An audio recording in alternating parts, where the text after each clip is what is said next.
quickly we turn and turn back to the things we can see. We turn back to the things, the very things sometimes that God has brought us out of. So they came out and Moses delayed. They said to Aaron, make us gods that we can worship. They didn't twist. I don't see where they twisted Aaron's hands. I don't see where they forced Aaron to do this. All they did was make a request. And then Aaron gives in, and instead of him standing up and saying, no, we're not to do this thing, Aaron concedes. And Aaron gives in to them and tells them, okay, bring me all of your gold. And bring it to me, and I will do this thing. And they brought it to him. And he made, not only did he make this calf, but he made an altar as well. And then said, told them tomorrow is going to be a feast of the Lord. Now you just came out of idolatry. You just came out of a nation that was worshiping idols, and God delivered you from that. God is bringing you out of the very thing that you want to go back into. And see, because God delays his coming, because he delays his answer to us, how quick do we turn back? How quick are we to say, well, you know what? I don't know what God is doing, so I'm just going to go ahead and take matters into my own hands. See, because I need this thing done by next week at 2 o'clock, and God hasn't delivered me yet. And see, sometimes God wants to wait until it gets down to the last hour, sometimes even the last minute before he comes in. But then we want to take things into our own hands, and when we do, then we begin to mess up the plan of God. We begin to mess up that thing that God has. He has set us on a course. And if we follow the course that God has set us on, then we will be able to walk into the success, be able to walk into victory that God has planned for us. But we don't see it. I can't see God coming through. I can't see God delivering. I can't see God making a way. I can't see God, so therefore I'm going to help you out. And we turn back on him. And then we turn sometimes as those very ones that we look to. Those very ones that we look to. Those are the ones that are helping us to go back to. They should be pushing us forward. They should be telling us, look, no, don't do this, but trust God. Don't do this, but hold on. Don't do this, but wait on God. But yet and still, those are some of the very ones sometimes that are up there helping us to go back into the sin, that are helping us to make the wrong decisions. They're saying, yeah, you know, that they're agreeing with our flesh because it looks good. They're agreeing with our flesh because it feels good. They're agreeing with our flesh because they don't want to offend. But sometimes you just have to offend somebody and tell them, look, I know things are not working out the way you want them to work out. But you just have to trust God and hold on, because you don't know what God is doing. You don't know how God is working behind the scenes to bring about a deliverance for you. You don't know how God is working behind the scenes in order to help you, in order to bless you. Amen. But we want to go back because we don't see it working right now.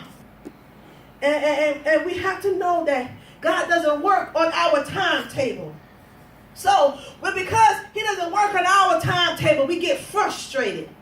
You got to have some patience. This is where patience comes in. This is where we need to learn to have patience and wait on God. Wait on him and he will renew our strength. Wait on him and he will work it out.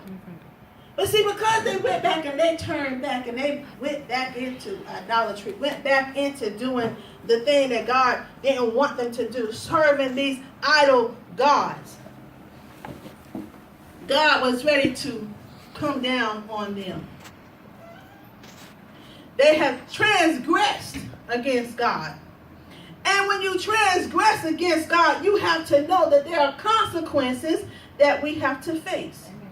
You don't know how many times God has wanted to come and wipe you out because of your transgression. But somebody somewhere was praying for you. Amen. Somebody somewhere was interceding for you. And somebody somewhere helped God to change his mind, that he repented from doing that which he was about to do unto you, because somewhere somebody was praying for you. Yeah, man.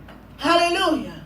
We transgress against him and we think that there are no consequences. We go back on the word, on his word, and we think we're just going to go off scot-free. See, because and the Bible even tells us that because the penalty for what we have done doesn't come upon us right away, then we feel emboldened. We feel like, oh, we've gotten over. We feel like, oh, God hasn't seen this, and so we have gotten away with something. But I want you to understand that you have not gotten away with anything. There is nothing that God does not see. There is nothing that he does not know about. So all you have done was delay your coming, your punishment. All you have done was delay his coming. See, because he told Moses, when we get down into it, he told Moses, he said, I'm going to visit them. And when I visit them, I'm going to visit their sin. So you have to understand, just because God didn't slap you down right there doesn't mean it's not coming. Amen. See, that's like sometimes parents, their children do stuff. And they're telling y'all, you better stop that, I'm going to get you. And it may be an inopportune time for them to get that child or chastise that child at that particular point. You better stop this, I'm going to get you. But see, that parent is keeping a mental note. Yeah, he did this day. Yeah, she did this today. And they're telling it up in their head. And it's maybe not something that's really a conscious thing, but we remember. And then it comes to a point where you did that one thing that just can't slide. Or it's at the very opportune moment. And all of a sudden, you going to get it, and you're not only getting it for now, but you're getting it for this and this and this and this. Because I done told you before. I done kept you before. And I showed grace and mercy unto you before. I didn't cut you down before. I didn't whoop you before. I didn't chastise you before. But now, you're going to get it. This is where God was at. This is where God was at. He was at that point where, you know what? Now they're going to get it. Because I done brought them up out of the land of Egypt. I done showed them all of these things that I have done. I have brought them through that. I have delivered them. And see, the thing about it is, Aaron was not only right there with Moses, but some of these things that they did unto Egypt, Aaron was the one through whom it was done. When they came, when Moses and Aaron went to Pharaoh and told him, let my people go, and he didn't want to let them go, and they threw the rod down, it's not like we see it in the Ten Commandments. Moses told Aaron, throw your rod down. It was Aaron's rod that was thrown down. It was Aaron's rod that turned into serpents. It was Aaron's rod that ate up the Pharaoh's magician serpents. When they went to bless the Red Sea, the Egyptians did. And Moses told them, let my people go. And Pharaoh's heart was hardened. He said, I will not let your people go. It was Moses that told Aaron, through God, stretch out your rod and smite the waters. And the waters turned as blood. It was through Aaron. Aaron not only saw the miracles that God did, he was the one that was being used to do it. Amen.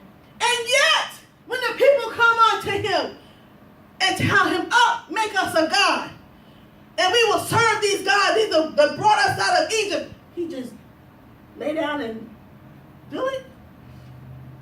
He should have said, y'all know better. He should have told them this is not right.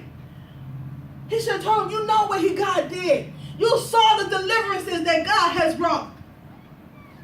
But we allowed this to happen, and see, then because of this, because God has brought you out of this, you almost was in that car wreck.